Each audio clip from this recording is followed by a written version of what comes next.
Hello, I'm Robert Emmett Hernan.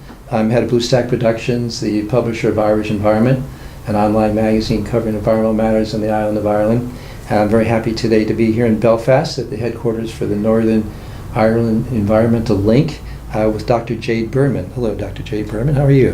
Hello, I'm fine, thank you very much. Now, Dr. Berman, can I call you Jade? You can call me Jade. Thank you. You're with Ulster Wildlife, and tell us, the audience, what you do with Ulster Wildlife.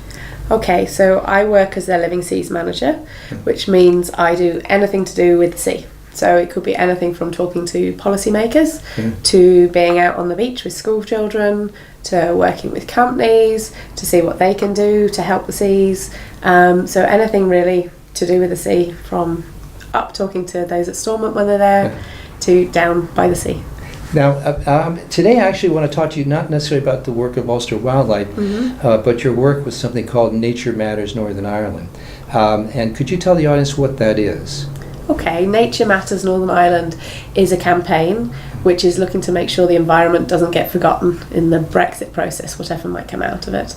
So we're looking to make sure that Northern Ireland's environment is better cared for than it is currently, and to try and take advantage of any opportunities possible that come out of Brexit to make our environmental laws, and for me in particular in relation to our seas and how our fishing is managed, to be as sustainable and managed in an ecosystem-based approach, if at all possible.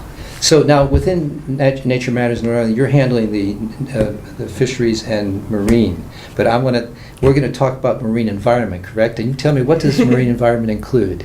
Marine environment includes anything to do with the sea. Okay. So in terms of the marine environment, it is not just the fish that live in the sea, it's the habitats that support them, what they eat, and the people as well who are connected back. So the fishermen are intrinsically linked to the fish, and the fish are inextricably linked to our seas and all the rest of the life within them. I thought we could start with, if you could give us some sense of the variety of significant protections for the marine environment provided by the European Union legal regime.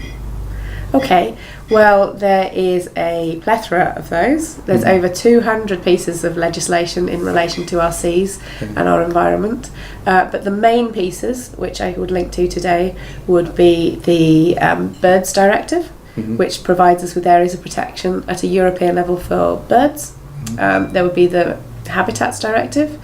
That would provide us, as in the name, to areas that would protect habitats, but also species of European level importance. And then the other two, but mainly the Marine Strategy Framework Directive, would be the other major piece, which sort of tries to link everything together for our seas.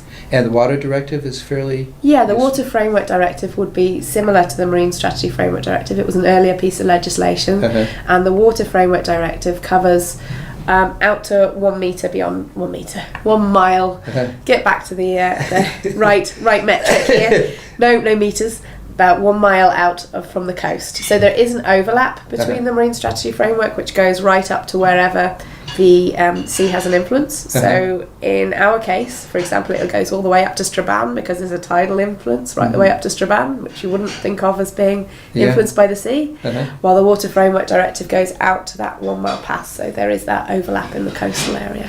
Now, I thought maybe if you could give the audience a sense of how the protections work with this EU legislation, taking one instance within any one of those programs. Okay, I'm going to take the Habitats Directive, and I'm going to give an example that Ulster Wildlife has brought forward ourselves.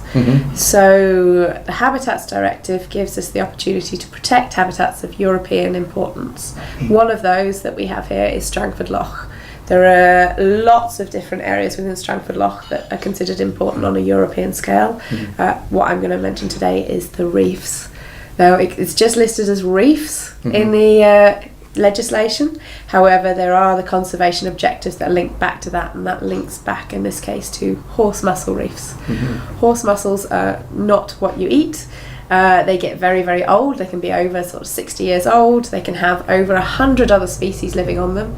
And in particular, there used to be quite a good queenie scallop fishery there, and the larvae, the little baby scallops, would settle on the horse mussel. So they provided a nursery ground, somewhere for them to safely grow a wee bit bigger without being eaten quite as quickly. we used to have a lot of horse mussel reefs within Strangford Lough, and they have been destroyed.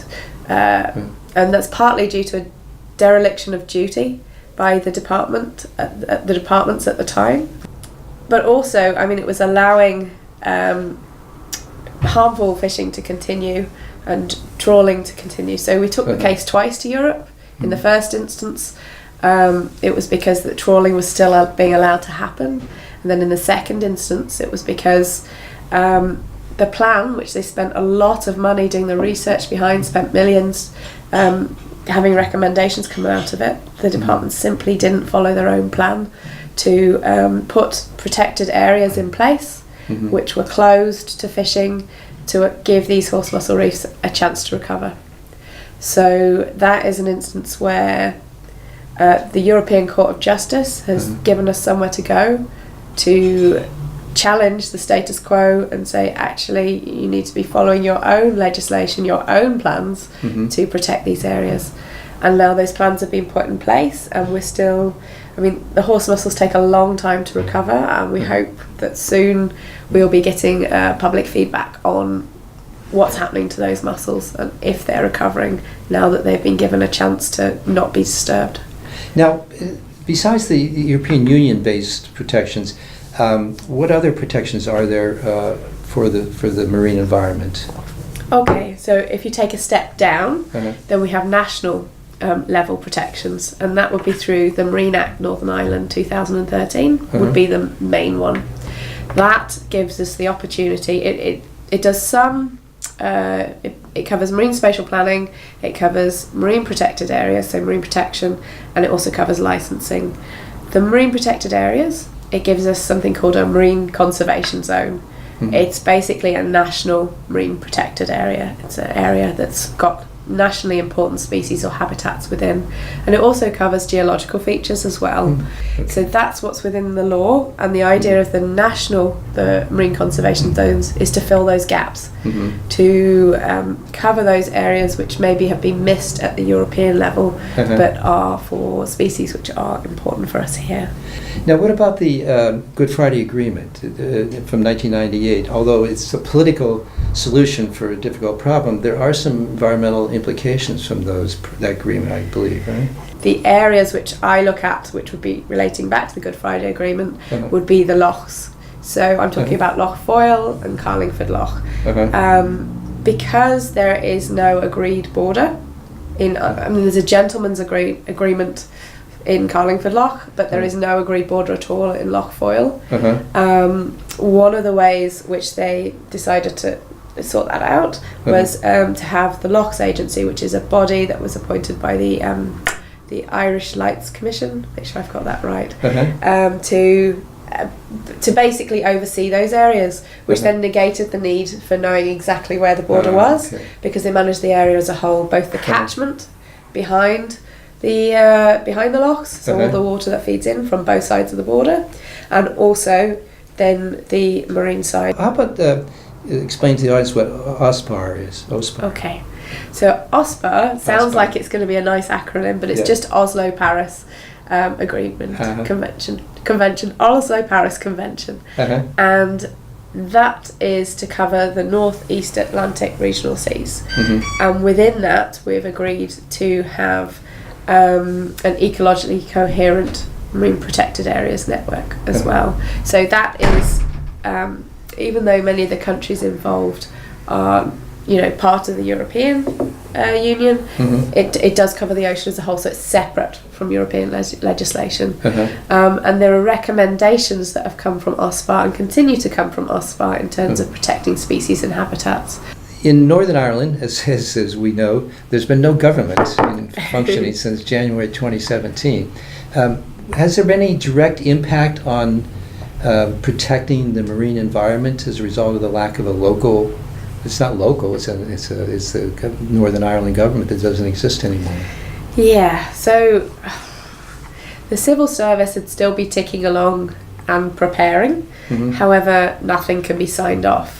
So, for example, we've just had a consultation on marine spatial planning, but and that was because it was already underway, but we've been waiting years for that to come through.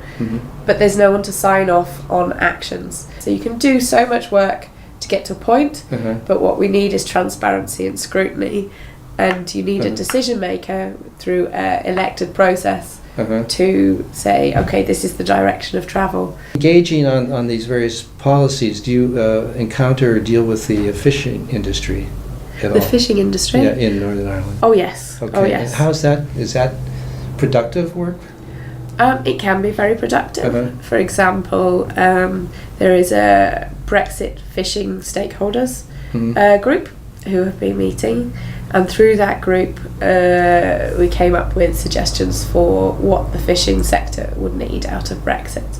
So that meant that we could make sure from our perspective that ecosystem-based management was signed up for by the whole sector. So it's very useful to have a range of voices in the room to talk together and to come to an agreed position. I think it's a lot more powerful that way as well. And certainly they would realise we're not just crazy environmentalists, and we would realise that they do want, they want fish in the future because they want sustainability too, because they need to have a business and they want the fish to be there for the future. Our views of sustainability will overlap in parts and not in others, but it's about finding that joint shared message, and that strengthens that message to go forward as well. Is there a difference in Northern Ireland's fishing industry between very large operators and smaller operators, and if so, does that kind of affect? I would say that we mostly, when you sit in a room and you're discussing sort of the strategic opportunities of Brexit, you're mostly sat there with the fish producers organisations. So the fish producers organisations represent a range of boats, but they would tend to represent the bigger boats. It's about 53% I think of boats are with one of the producers organisations. And Northern Ireland actually is more equal in terms of the number of big boats and little boats compared with the rest of the UK. However, it's more likely if you're a little boat that you wouldn't be with one of the producer organisations, and therefore you would be less likely to have maybe as much quota as you might want, for example. Jade, how do you see the enforcement issues evolving with Brexit, in whatever form that takes? I mean, it may be one step in the EU, maybe not, but how do you see enforcement changing with that? Okay, there's a couple of issues. One is the local enforcement in terms of having for the department to have enough money to actually enforce. So I think there was, for the whole of the UK, they were going to get an extra 3 boats and the Navy to do some enforcement, and it didn't look like that was going to be enough to, especially if we're going to take back our waters and enforce what boats come in and out. There are other ways of enforcing as well, in terms of the VMS scheme, which has gone out to consultation at the moment. That basically is a voluntary a video monitoring scheme. So you have a video camera on your boat, for example, which might film what comes in and out with your pots, which can work, but you won't be able to see great detail on it. So other countries, for example, might have fisheries observers that go out on boats, so you can actually see what the catch is and identify it. And we've had trials of the VMS to see whether it's useful as well for boats, so they know, they have an easy record of what they're catching. They don't have to do a slightly less paperwork because it's recorded that way. They might then have a history of where they've done, they have a lot of knowledge themselves, but they might have additional knowledge recorded there, so they can go back to those sites. You're now talking about gathering evidence in some sense, or a factual record for what they're doing. And where does that go to? I mean, who's going to, if there is some factual record that indicates that they're in excess or violating whatever rules, is there an enforcement agency or person, or how does one? I think that's part of the issue, is that the department at the moment is both enforcer, policy writer, and sort of encourager as well. But they're enforcers on others, but there's no enforcement on them. So they're trying to do all of those jobs. So set the law, enforce the law, and make the law. It means there might be a bit of a conflict sometimes in trying to do that. What do you think is the most significant problem created by Brexit on the marine environment, or could be created? We don't know what Brexit is going to be formed, but we certainly have a sense that it's going to be at least 1 foot out of the EU, maybe. So what's the biggest risk out there for the marine environment in your view? Yeah, I think the biggest risk has to be the loss of the European Court of Justice or equivalent, because we still have European legislation in place, but we'll be standing still and we won't be keeping up necessarily with targets. And if we don't meet the targets, it's like there's some great international legislation out there. However, if we don't meet it, we just get told that we're very naughty. Yes, yes. And there's no stick. There's no. It is almost the fear of a fine rather than the fine itself, which sometimes keeps a country going, okay, we do need to do more and we need to focus on this. And it's not that it should be that way, but quite often it is. With the taking a JR, judicial review, there is a heavier burden of proof and less of those seem to be successful. And at the moment, that would not really replace the equivalent of a European Court of Justice. And also, it's interesting because what you've just said is that, in fact, even if the British government transposes all the European Union environmental laws, they're going to be frozen in time. Yeah. And 5-10 years down the road, whatever is hopefully advancing within the European Union will not necessarily be advanced here. And my understanding from the withdrawal bill that a minister can amend or repeal any of those laws. Yeah. It's going to be an interesting time because they are trying to put a lot of European legislation very quickly to transpose it across through statutory instruments. And it will be quite difficult to go through all of this because, there's 200 pieces of legislation there to see that transposed to make sure nothing gets lost. But also it's like what happens afterwards. A plan and over in England they have a 25-year plan. What do we have here? We don't have a plan. We don't have anyone to enact a plan, but we certainly don't have anyone to sign off on a plan.